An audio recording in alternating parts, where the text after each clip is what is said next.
दूसरा प्रश्न, अपने भीतर झांकने पर मुझे लगा है कि मेरी अनेक वासनाएं रुग्ण हैं, बीमार हैं, विशेषकर नकारात्मक वासनाएं।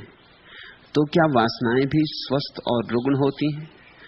और क्या बताने की कृपा करेंगे कि स्वस्थ और रुग्ण वासनाओं में फर्क क्या है? वासना स्वाभाविक है,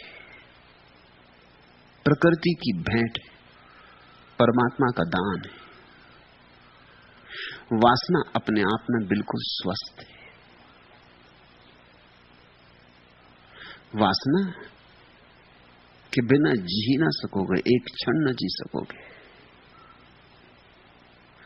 सच तो यह है,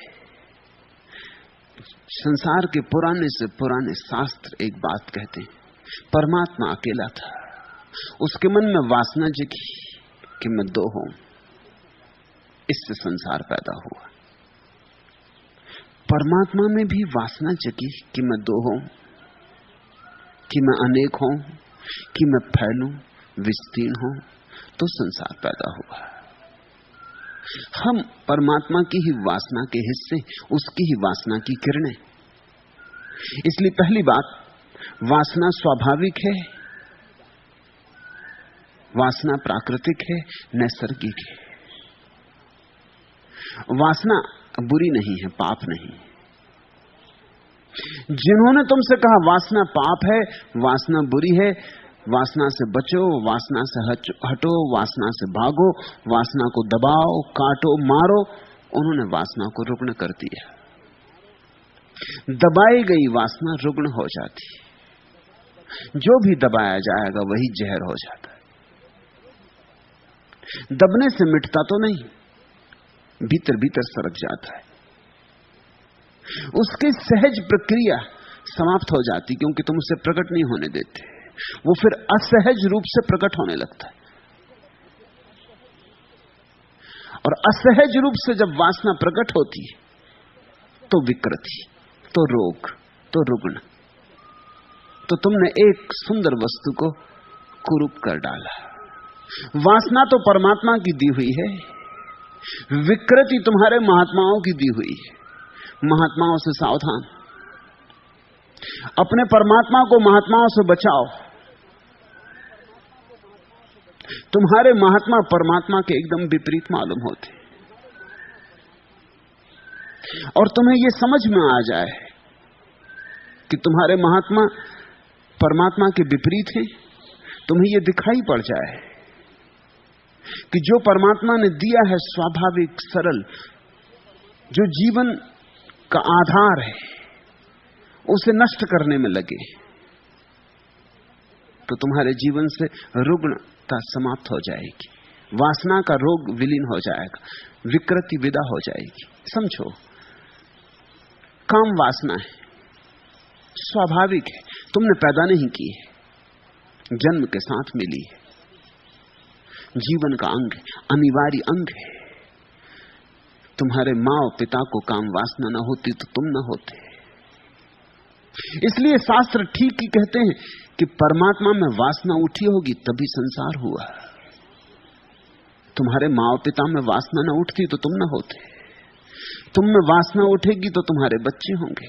ये जो जीवन की श्रृंखला चल रही है, जो जीवन का सातत्य है, ये जो जीवन की सरिता बह रही है, इसके भीतर जल वासना का है। वासना बुरी नहीं हो सकती, क्योंकि जीवन बुरा नहीं, जीवन प्यारा है, अति सुंदर है। लेकिन वासना को दबाने में लग जाओ और विकृति शुरू हो जाती है। वासना के ऊपर चढ़ के बैठ जाओ, उसकी छाती पे बैठ जाओ, उसको प्रकट न होने दो, उसको दबाओ, काटो, छांटो, कि बस फिर विकृति शुरू होती, फिर अड़चन शुरू होती, फिर वासना ऐसे ढंग से प्रकट होने लगती है जो कि स्वाभाविक नहीं। जैसे एक सुंदर स्त्री को देखकर तुम्हारे मन में अहोभाव का पैदा होना जरा भी अशोभन नहीं है। सुंदर फूल को देख के तुम्हारे मन में अगर ये भाव उठता है सुंदर है, तो कोई पाप तो नहीं। चांद को देखकर सुंदर है तो पाप तो नहीं। तो मनुष्य के साथ ही भेद क्यों करते हो? सुंदर स्त्री सुंदर पुरुष को देखकर सौंदर्य का बोध होगा, होना चाहिए। अगर तुम में जरा भी बुद्धिमत्ता है तो होगा, अगर बिल्कुल जड़ बुद्धि हो तो नहीं होगा। इसलिए सौंदर्य के बोध में तो कुछ बुराई नहीं है, लेकिन तत्क्षण तुम्हारे भीतर घबराहट पैदा होती कि पाप हो रहा है। मैंने इस स्त्री को सुंदर माना, ये पाप हो गया कि मैंने कोई अपराध कर लिया। अब तुम इस भाव को दबाते हो, तुम इस स्त्री की तरफ देखना चाहते हो और नहीं देखते। अब विकृति पैदा हो रही। अब तुम और बहाने से देखते हो, किसी और चीज को देखने के बहाने से देखते हो। तुम किसको धोखा दे रहे हो? या तुम भीड़ में उस स्त्री को धक्का मार देते हो, ये विकृति है। या तुम बाजार से गंदी पत्रिकाएं खरीद लाते हो, उनमें नग्न स्त्रियों के चित्र देखते हो, ये विकृति है। और ये विकृति बहुत भिन्न नहीं है जो तुम्हारे ऋषि मुनियों को होती रही। तुमने कथाएं पढ़ी है ना कि ऋषि ने बहुत साधना की और साधना के अंत में अप्सराएं आ गई आकाश से, उर्वशी आ गई और उसके चारों तरफ नाचने लगी। पोर्नोग्राफी नई नहीं है, ऋषि मुनियों को उसका अनुभव होता रहा है। वो सब तरह के अश्लील भाव भंगिमाएं करने लगी ऋषि मुनियों के पास। अब किस अप्सरा को पड़ी है ऋषि मुनि के पीछे पड़ने की? ऋषि मुनियों के पास, विचारों के पास है भी क्या कि अप्सराएं उनको जंगल में तलाशती जाएं और नग्न होकर उनके आसपास नाचें। सच तो यह है कि ऋषि मुनि अगर अप्सराओं के घर भी दरवाजे पर जाके खड़े रहते तो क्यों में उनको जगह न मिलती। वहां पहले से लोग राजा महाराजा वहां खड़े होते। ऋषि मुनियों को कौन घुसने देता? मगर कहानियां कहती हैं कि ऋषि मुनि अपने जंगल में बैठे, आंख बंद किए, शरीर को जला के गला के, भूखे प्यासे व्रत उपवास किए हुए, और अप्सराएं उनकी तलाश में आती। ये अप्सराएं मानसिक है, ये उनकी मन की दबी हुई वासनाएं। ये कहीं है नहीं, ये बाहर नहीं, ये प्रक्षेपण, ये स्वप्न है। उन्होंने इतनी बुरी तरह से वासना को दबाया है कि वासना दबते दबते इतनी प्रगाढ़ हो गई है कि वो खुली आंख सपने देखने लगे, और कुछ नहीं। हेलुसिनेशन है, संभ्रम है। मनोवैज्ञानिक कहते हैं किसी आदमी को ज्यादा दिन तक भूखा रखा जाए तो उसे भोजन दिखाई पड़ने लगता है, और किसी आदमी को वासना से बहुत दिन तक दूर रखा जाए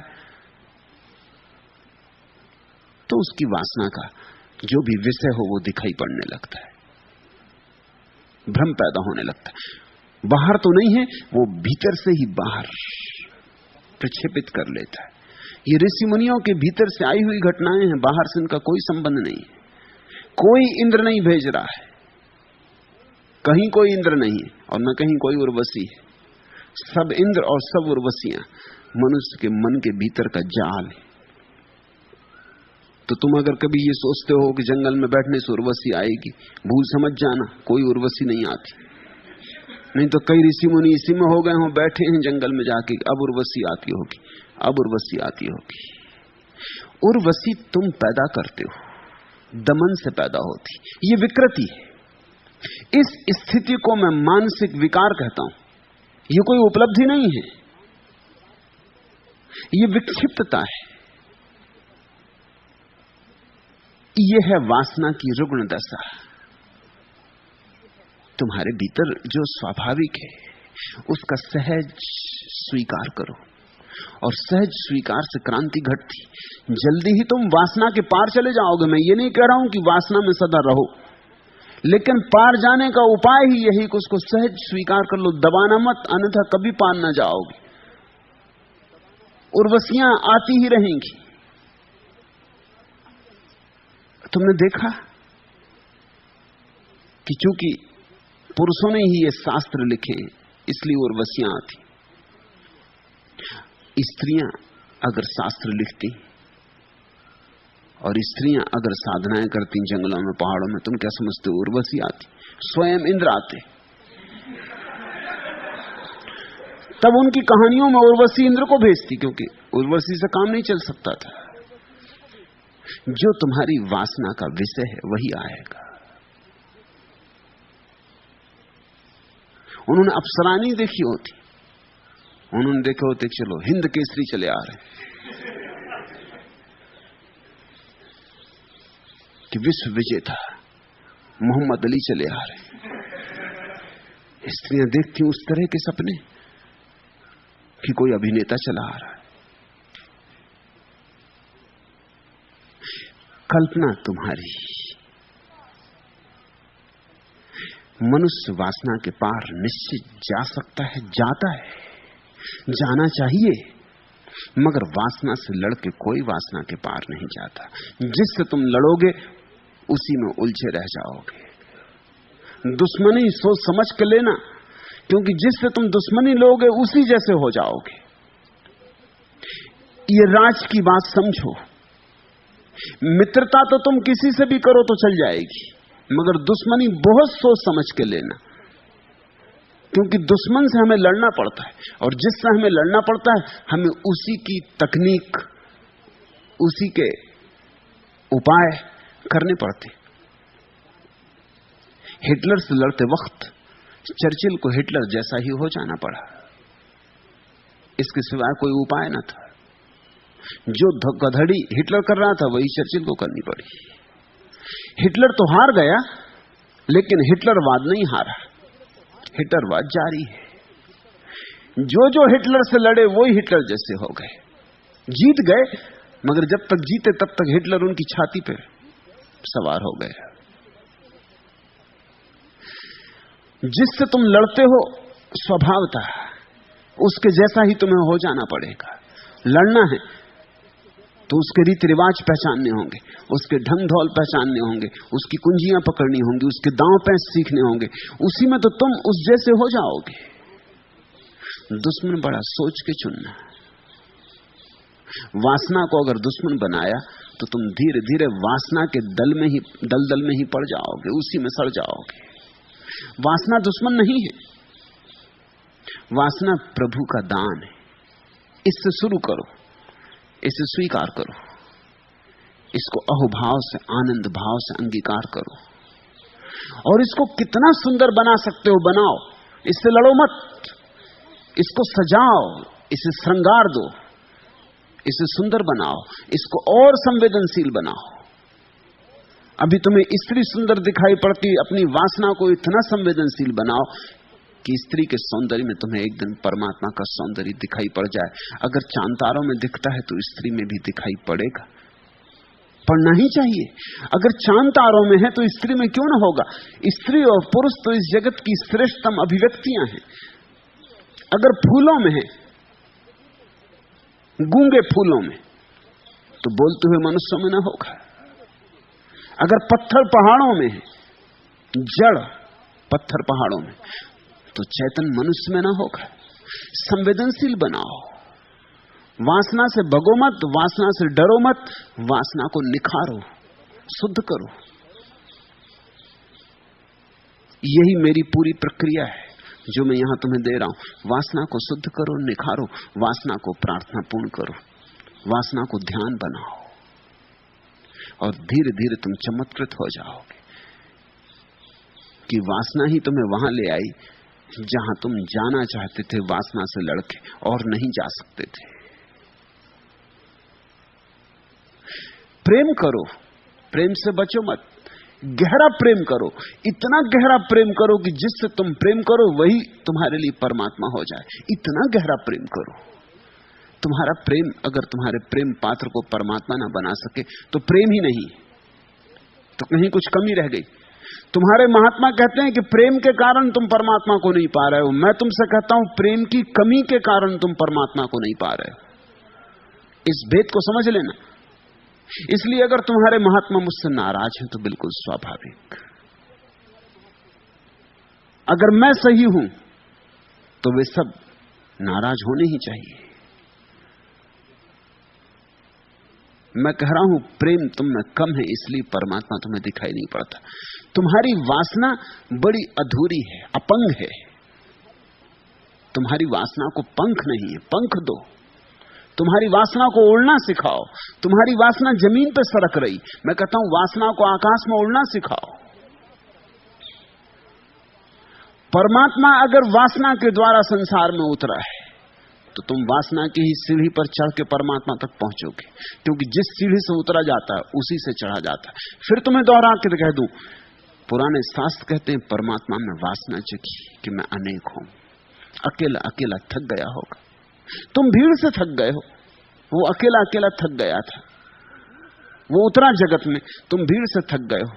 अब तुम वापस एकांत पाना चाहते हो, मोक्ष पाना चाहते हो, कैवल्य पाना चाहते हो, ध्यान समाधि पाना चाहते हो। चढ़ो उसी सीढ़ी से जिससे परमात्मा उतरा। इसलिए मैं कहता हूं कि संभोग और समाधि एक ही सीढ़ी के दो हिस्से, दिशा का भेद है और कोई भेद नहीं। परमात्मा उतरा है समाधि से संभोग की तरफ तो संसार बना है, नहीं तो संसार नहीं बन सकता था। तुम चलो संभोग से समाधि की तरफ तो तुम संसार से मुक्त हो जाओगे। उसी सीढ़ी से चलना होगा और कोई सीढ़ी नहीं। तुम जिस रास्ते से चल के मुझ तक आए हो, घर जाते वक्त उसी रास्ते से लौटोगे ना। तुम ये तो नहीं कहोगे कि इस रास्ते से तो हम अपने घर से दूर गए थे, इसी रास्ते पर हम कैसे आज। तुम जानते हो कि तर्क भी तुम्हें घर वापस ले जाएगा, सिर्फ दिशा बदल जाएगी, चेहरा बदल जाएगा। अभी यहां आते तरफ पीठ थी, जाते वक्त घर की तरफ मुंह हो जाएगा। बस इतना सा रूपांतरण, विरोध नहीं, वैमनस्य नहीं, दमन नहीं, जबरदस्ती नहीं, हिंसा नहीं। तुमने पूछा है कि अपने भीतर कभी झांकने पर मुझे लगा है कि मेरी अनेक वासनाएं रुग्ण हैं। देखना, उनका विश्लेषण करना। जो जो वासनाएं रुग्ण हो समझ लेना, खोज करोगे अनुभव में भी आ जाएगा। वे ही वासनाएं हैं जिन जिन को तुमने दबाया है या जिन जिन को तुम्हें सिखाया गया दबाओ, वे रुग्ण हो गई। उन्हें अभिव्यक्ति का मौका नहीं मिला। ऊर्जा भीतर पड़ी पड़ी सड़ गई है। ऊर्जा को बहने दो। झरने रुक जाते तो सड़ जाते, नदी ठहर जाती तो गंदी हो जाती। स्वच्छता के लिए नीर बहता रहना चाहिए। बहते नीर बनो, पानी बहता रहे, बहाव को अवरुद्ध मत करो, नहीं तो तुम बीमार वासनाओं से घिर जाओगे। और बीमार वासनाएं हो तो आत्मा स्वस्थ नहीं हो सकती। वे बीमार वासनाएं आत्मा के गले में पत्थर की चट्टानों की तरह लटकी रहेंगी। आत्मा उठ नहीं सकती आकाश में। वे बीमार वासनाएं घाव की तरह होंगी, उनसे मवाद रिश्ती रहेगी। पूछा तुमने तो क्या वासनाएं भी स्वस्थ और रुग्ण होती हैं? निश्चित ही। स्वीकृत वासना, अहोभाव से अंगीकृत वासना स्वस्थ होती, अस्वीकृत वासना, इंकार की गई वासना अस्वस्थ हो जाती। और जिसे तुम इंकार करते हो वो बदला मांगती, वो प्रतिरोध करती और प्रतिशोध चाहती। जितना तुम दबाते हो उतनी वो धक्के मारती कि मैं प्रकट होकर रहूंगी। इसलिए अक्सर ऐसा हो जाता है कि तुम्हारे तथाकथित साधु सन्यासी सिवाय रुग्ण वासनाओं की गठरी के और कुछ नहीं रह जाते। अगर उनके मन की तुम जांच पड़ताल करो तो बड़े चकित हो जाओ, वहां सिर्फ रुग्ण वासनाएं। अगर तुम उनके सपनों में झांको तो बहुत भयभीत हो जाओ। उससे बेहतर सपने तुम देखते हो। इस बात का तुम्हें शायद पता न हो कि साधारण जन गंदे सपने नहीं देखते या बहुत कम देखते, लेकिन जिनको तुम साधु पुरुष कहते हो उनके सब सपने गंदे होते होंगे ही, क्योंकि दिन भर जिसको दबाया है वो रात बदला लेता है। इसलिए तो साधु सन्यासी सोने से डरने लगते, नींद कम करने लगते। 5 घंटे सो, 4 घंटे सो, 3 घंटे। जो साधु जितना कम सोता है लोग कहते हैं हाँ ये साधु 2 ही घंटे सोता है, मगर ये नींद से डरता क्यों है? इतनी घबराहट क्या है? नींद जैसी सुखद प्रक्रिया, नींद जैसी शांत प्रक्रिया। पतंजलि ने तो कहा समाधि और सुसुप्ति एक जैसे। गहरी नींद समाधि जैसी ही है, जरा सा फर्क है।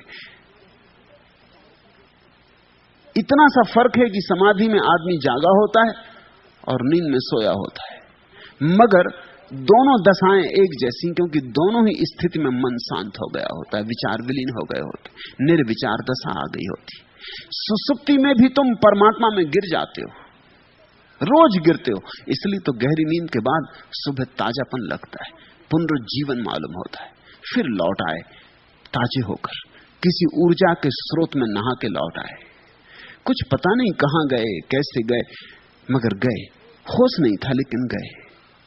सुसुप्ति है सोए सोए परमात्मा में प्रवेश, और समाधि है जागे जागे परमात्मा में प्रवेश। प्रवेश तो एक ही है, द्वार एक ही है, सिर्फ इतना ही फर्क है, एक में नींद है, एक में जागरण है।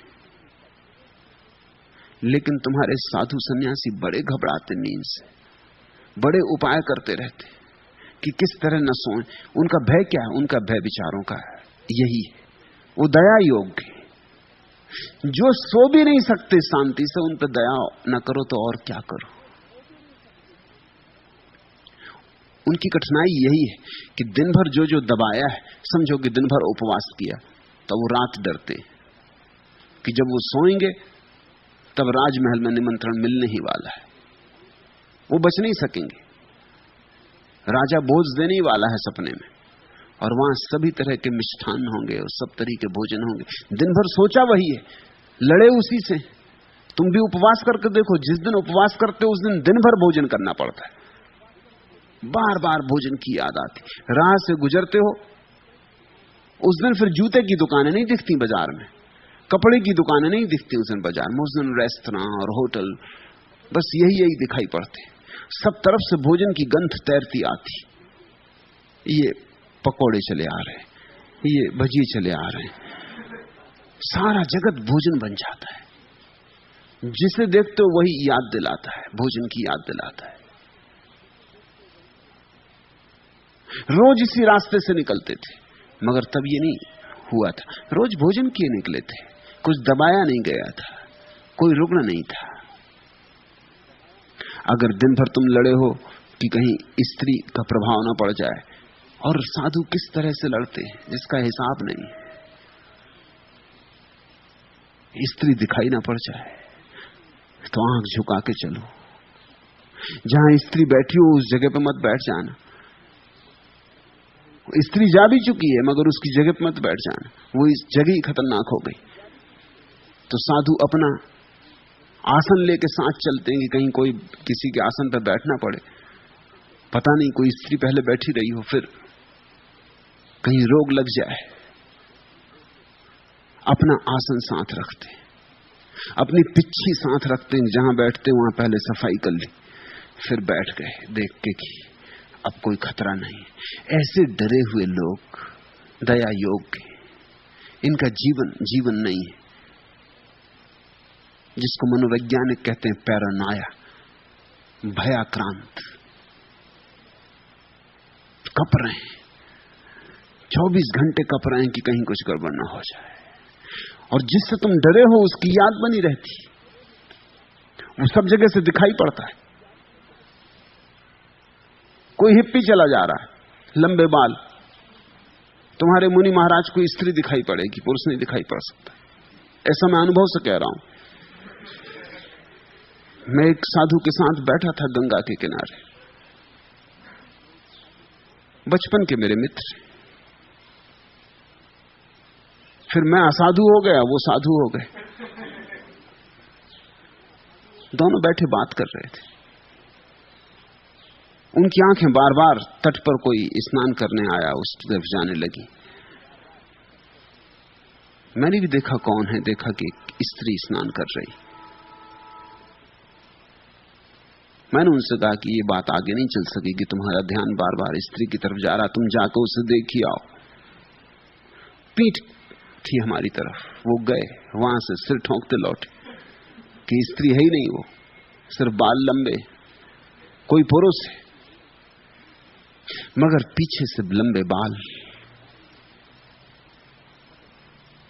वासना दबाई हो जिसने, उसके लिए बड़ी कठिनाइयां हैं। उसे कोई छोटी मोटी चीज भी प्रतीक बन सकती,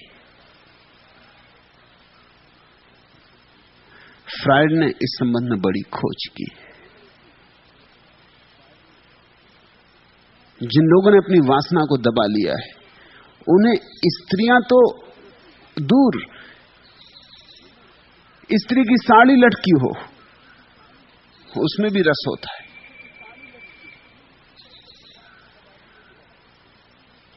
जिसने पुरुष के प्रति अपनी वासना दबा ली, उसे हर पुरुष की चीज में रस हो जाता है।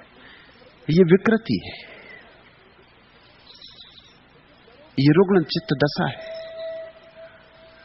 तो फिर डरोगे रात सोने में, क्योंकि सोए की अड़चन हुई, सोए की घबराहट आई। जागने में तो किसी तरह अपने को संभाले रहे, संभाल संभाल चलते रहे। नींद में कौन संभालेगा? नींद में तो सब संभालना बंद हो जाएगा, और जो दिन भर दबा रहा है वो एकदम से प्रकट होगा।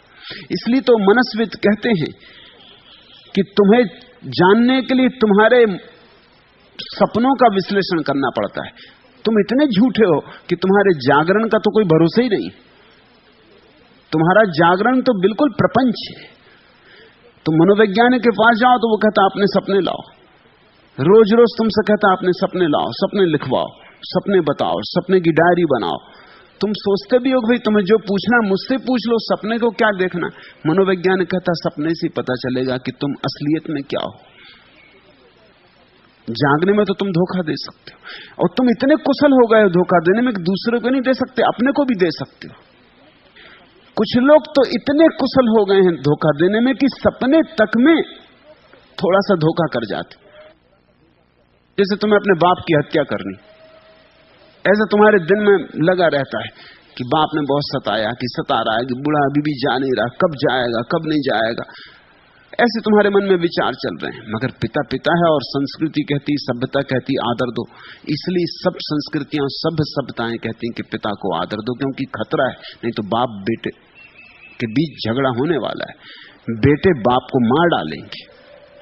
इसको बचाने के लिए ही सारी सभ्यताएं, ये बड़े मजे की बात है, अगर तुम सभ्यताओं के नियम पहचानने की कोशिश करो तो उनसे राज पता चलता है कि मामला क्या है। इतनी दुनिया की सभ्यताएं हैं, अलग अलग ढंग, अलग अलग व्यवस्था, भोजन अलग, कपड़े अलग, मगर एक बात में सब राजी हैं कि बेटा बाप का सम्मान करे। अनुभव है सभी को कि अगर सम्मान ठोक ठोक के बिठाया नहीं गया तो एक न एक दिन अपमान होने वाला बेटे के द्वारा बाप का, इसलिए उसको बिठाई देना ठोक ठोक के। फिर वो इतना गहरा बैठ जाता है संस्कार। मनोवैज्ञानिक कहते हैं सपने में भी तुम अपने बाप की हत्या नहीं करते, अपने चाचा की कर देते, क्योंकि वो पिता जैसे मालूम होते। अब चाचा का कोई हाथ ही नहीं, चाचा की कोई हत्या करने नहीं चाहता, तुम ख्याल रखना। चाचा से तो दोस्ती होती, चाचा से तो सबकी दोस्ती होती, चाचा तो प्यारा आदमी होता है। बाप जैसा होता है और बाप जैसा नहीं होता, मित्रता होती है, ना आज्ञा देता है, न जबरदस्ती स्कूल भेजता है, बल्कि मौका पड़ जाए तो कुछ पैसे भी दे देता है, स्कूल से निकालना हो तो छुट्टी भी निकलवा देता है। चाचा तो भिन्न तरह का आदमी होता है, चाचा को कौन मारना चाहता है। लेकिन सपने में मनोवैज्ञानिक कहते हैं पिता की हत्या करने का भाव सपने तक में आदमी रोक लेता है कि ये बात तो हो ही नहीं सकती। चाचा को मार देता, चाचा पिता जैसा लगता है, वो प्रतीक बन जाता है। तुम ख्याल करना, मनोवैज्ञानिक कहते हैं कि सपने तक में धोखा शुरू हो गया है, आदमी का धोखा इतना गहरा चला गया है। लेकिन सपनों में फिर भी तुम्हारी प्रामाणिकता का पता चल जाता है। अगर तुम्हारे 3 महीने तक के सारे सपने तुम खोल के रख दो तो तुम्हारी आत्मकथा हो जाएगी, असली आत्मकथा। असली आत्मकथा उन बातों की नहीं है जो तुम जाग के सोचते हो, उन बातों की जो तुम सो के सोचते हो, क्योंकि उससे पता चलता है तुम कहां हो। और बड़ी उल्टी बात होगी, ऊपर ऊपर तुम कुछ थे, भीतर भीतर तुम कुछ थे। ऊपर ऊपर तुम इतने शांत थे और भीतर तुमने हत्याएं कर दी। ऊपर ऊपर तुम इतने भले मालूम होते थे और भीतर भीतर तुमने क्या नहीं था जो नहीं किया। बड़े से बड़े अपराधी जो करते हैं वो हर आदमी अपने सपने में कर लेता है, सपने में तृप्ति मिल जाती है। रुग्ण मत कर लेना अपनी वासनाओं को, अन्यथा तुम मुश्किल में पड़ जाओ। स्वीकार करो, परमात्मा ने जो भी दिया है उसके पीछे राज होगा, उसके पीछे कुछ छिपी होगी संपदा। इंकार मत करो। तुम परमात्मा की जिस चीज को भी इंकार करोगे उसके माध्यम से परमात्मा का ही इंकार होगा। इसलिए भक्त कहते हैं सब स्वीकार कर लो और अहोभाव से स्वीकार कर लो, उदासी से नहीं, विवशता से नहीं, मजबूरी से नहीं। और स्वीकार के बाद सरलता से जो तुम्हें मिला है उसको गहराओ। उसको गहराते गहराते ही तुम पाओगे कि जहां केवल कंकड़ पत्थर और धूल धमास मालूम होती थी, गड्ढा खोदते खोदते जल के स्रोत मिल गए, कुएं बन गए।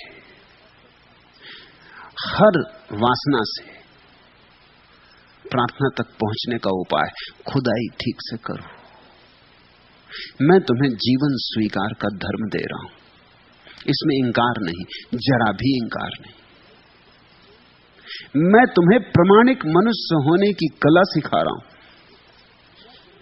तुम्हें अब तक अप्रामाणिक होने की बातें बताई गई। अब तक तुम्हें जबरदस्ती अपने को कुछ बना लेने की चेष्टा सिखाई गई। मैं तुमसे कह रहा हूं, सहजता से तुम हो जाओगे जो तुम होना चाहते हो। सहजता धर्म होना चाहिए। सहज योग ही एकमात्र योग होना चाहिए। और अगर तुमने इस संसार को स्वीकार न किया तो इस संसार के बनाने वाले को कैसे स्वीकार कर सकोगे? वासना का इंकार नास्तिकता है, वासना का स्वीकार आस्तिकता है। जिसको पुरबहार क्या करते, दिल ही था सोगवार क्या करते। आपके गम की बात है वरना खुद को हम बेकरार क्या करते। आपका एतवार ही कब था, आपका इंतजार क्या करते। थी हमें क्या बाहर से उम्मीद, हम उम्मीदें बाहर क्या करते। जिस पर कब हमें भरोसा था, आप पर एतबार क्या करते। थे न जिनको अजीज खारे चमन, वह भला गुल से प्यार क्या करते। समिया जब न सभी रास आई, सुबह का इंतजार क्या करते। थोड़ा समझो, आपका एतबार ही कब था, आपका इंतजार क्या करते। जीवन को ही स्वीकार ना करोगे तो जीवन के पीछे छिपे हुए को कैसे स्वीकार करोगे। घूंघट से ही भाग खड़े होगे तो घूंघट के पीछे जो चेहरा छिपा है, जो प्यारा छिपा है, उसे उघाड़ कैसे पाओगे। ये प्रकृति उसका घूंघट है, वासना प्रार्थना का घूंघट है। ये सब रूप रंग उस अरूप और अरंग का घूंघट है।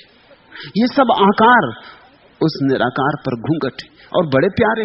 घूंघट भी बड़ा प्यारा है क्योंकि उसके चेहरे पर है। उसके चेहरे पर होने के कारण सब प्यारा है। इस जगत में ऐसा कुछ है ही नहीं जो प्यारा ना हो। और अगर ऐसा कुछ मालूम पड़े कि प्यारा नहीं है तो फिर से सोचना, सोच सोच के फिर सोचना, कहीं तुम अपनी भूल पाओगे। होनी ही चाहिए तुम्हारी भूल, क्योंकि तुम परमात्मा से ज्यादा बुद्धिमान नहीं हो सकते। जिससे ये जगत का प्रवाह आ रहा है, तुम उसमें सुधार करने की सोच रहे हो। तुम्हारी चेष्टा यह है कि तुम परमात्मा को भी सलाह देना चाहते हो कि ऐसा होना चाहिए था, वासना नहीं होनी चाहिए थी। जरा सोचो तो कि एक बच्चा पैदा हो जिसमें वासना ना हो, उसमें क्या होगा। उसमें रीढ़ होगी, वो बच्चा नपुंसक होगा। उसमें जीवन की ऊर्जा होगी, उल्लास होगा, उसमें फूल लग सकते, वो जी सकता है। वो श्वास ही क्यों लेगा, उसमें श्वास ही क्यों चलेगी। तुम उसे धक्का मार दोगे तो उसमें क्रोध नहीं उठेगा, वो बिल्कुल गोबर गणेश होगा। तुम उसको जैसा बना दोगे वैसी बन जाएगा। लीप पोत दोगे, लीप पोत जाएगा। उसमें मेधा नहीं होगी, प्रतिभा नहीं होगी, उसमें बगावत नहीं होगी, क्रांति नहीं होगी, आग नहीं होगी, उसमें कोई किरण नहीं होगी, अंधकार होगा। वो बिल्कुल मुर्दा होगा, मिट्टी का लौंदा होगा, उसमें आत्मा नहीं होगी। वासना नहीं होगी तो आत्मा नहीं होगी। वो कभी किसी स्त्री को प्रेम नहीं करेगा, वो अपनी मां को भी प्रेम नहीं कर सकता। ख्याल रखना, बच्चे का मां से प्रेम संसार में पहली स्त्री से प्रेम। और मनस्वित कहते हैं कि आदमी अपने बुढ़ापे तक भी अपने मां के प्रेम से मुक्त नहीं हो पाता। वो अपनी पत्नी में भी अपनी मां ही खोजता है। बहुत गहरे में मां की खोज चलती। इसलिए तो पुरुष स्त्रियों के स्तन में इतने उत्सुक होते, वो मां की खोज है और कुछ नहीं। स्तन यानी मां का प्रतीक है। वो बच्चे ने पहली दफा जाना था स्त्री का रूप, पहली दफा स्तन ही जाने थे उसने, स्त्री तो बाद में जानी, स्तन पहले जाने। उसकी पहली पहचान दुनिया से स्तन से हुई थी। स्तन ही भोजन थे, स्तन ही उसके लिए प्रेम थे, स्तन ही उसकी सांत्वना थे। रोता था तो स्तन ही उसके लिए धीरज थे, स्तन ही उसकी सारी आकांक्षा थे, स्तन ही उसकी सारी वासना थे, स्तन ही उसका सब सार थे, सब कुछ थे। इसलिए तो पुरुष स्तन से कभी मुक्त नहीं हो पाता। चित्रकार स्तनों के चित्र बनाते, मूर्तिकार बड़े बड़े स्तन गढ़ते जैसे होते भी नहीं। खजुराहो और कोणार्क स्तनों के मंदिर हैं, स्तन ही स्तन। कवि स्तन की कविताएं लिखते हैं, फिर उपन्यास हो कि फिल्में हो कि पुराण हो, स्तन की ही चर्चा चलती। स्त्री से स्तन अलग कर लो और स्त्री में से कुछ खो जाता है, बिल्कुल खो जाता है, क्योंकि वो स्त्री मां बनने की योग्य नहीं रह जाती। कोई पुरुष उस स्त्री में उत्सुक नहीं होता। स्त्रियां भी रहस्य को जानती तो स्तनों को उभारने के उपाय करती। ढंग ढंग की चोलियां तैयार होती सारी दुनिया में।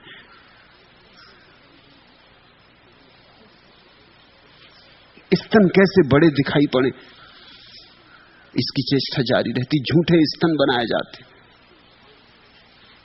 स्तन जवान दिखाई पड़ते रहे। ये सब क्यों चलता है? इसके पीछे गौर से देखो। इसके पीछे यही है कि बच्चे का पहला अनुभव स्तन से हुआ था। स्तन उसका जगत का सबसे प्राथमिक अनुभव है और सबसे बहुमूल्य अनुभव है। फिर मां को पहचाना, फिर मां से पहचान उसकी पहली स्त्री की पहचान थी। यही उसके गहरे में बैठ गई। मनोवैज्ञानिक कहते हैं इसलिए कोई पति अपनी पत्नी से कभी पूरा प्रसन्न नहीं हो पाता, क्योंकि कोई पत्नी कभी उसकी मां की प्रतिछवि नहीं हो पाती, कुछ ना कुछ कमी रह जाती।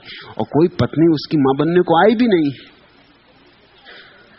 पति भी कह नहीं सकता कि मैं तुझमें मां खोज रहा हूं, क्योंकि वो उसके अहंकार के विपरीत जाता है। वो मालिक कैसे कह सकता है कि मैं मां खोज रहा हूं, लेकिन खोज मां रहा है। बूढ़ा से बूढ़ा आदमी मां की तलाश कर रहा है, और ठीक इसके विपरीत स्त्री बेटे की तलाश कर रही। उपनिषदों में एक अद्भुत उल्लेख है। ऋषि उन दिनों आशीर्वाद देते थे। जब कोई नव विवाहित जोड़ा उनके पास आता तो वो जोड़े को आशीर्वाद देते थे कि तुम्हारे 10 पुत्र हों और अंततः तुम्हारा पति तुम्हारा 11वां पुत्र हो जाए। ये बड़ी अद्भुत बात है। अंततः उस दिन विवाह पूरा सफल हुआ, जिस दिन स्त्री मां हो जाएगी और पति फिर बेटा हो जाएगा। उस दिन विवाह सफल हुआ, फिर यात्रा पूरी हो गई, वर्तुल पूरा हो गया। जिस बच्चे में वासना नहीं होगी उसमें जीवन की ऊर्जा नहीं होगी। वो अपनी मां को प्रेम नहीं कर सकेगा, वो किसी स्त्री को प्रेम नहीं कर सकेगा, वो किसी पुरुष को प्रेम नहीं कर सकेगा, वो कोई मैत्री नहीं बना सकेगा, उसे फूलों में कोई सौंदर्य नहीं दिखाई पड़ेगा, चांद तारों में कोई रोशनी नहीं दिखाई पड़ेगी, उसे इस जगत में कोई काव्य दिखाई नहीं पड़ेगा, क्योंकि सब काव्य वासना से ही उमकता है। तुम क्या समझते हो फूल तुम्हारे लिए उगे हैं वृक्षों में कि तुम तोड़ो मंदिरों में चढ़ाओ? फूल तुम्हारे लिए नहीं उगे, तुम्हारे मंदिरों में चढ़ने के लिए नहीं उगे। फूल वृक्ष की वासना का हिस्सा है। फूलों के द्वारा वृक्ष तितलियों को लुभा रहा है, मधुमक्खियों को लुभा रहा है।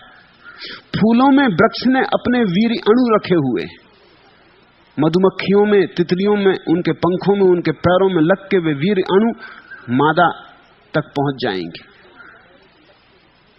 फूल तरकीब है, फूल जाल है। तुम सोचते हो कोयल जब कुहू कुहू पुकारती तो कोई भजन गा रही कि कोई अजान कर रही? वो अपने प्यारे को पुकार रही।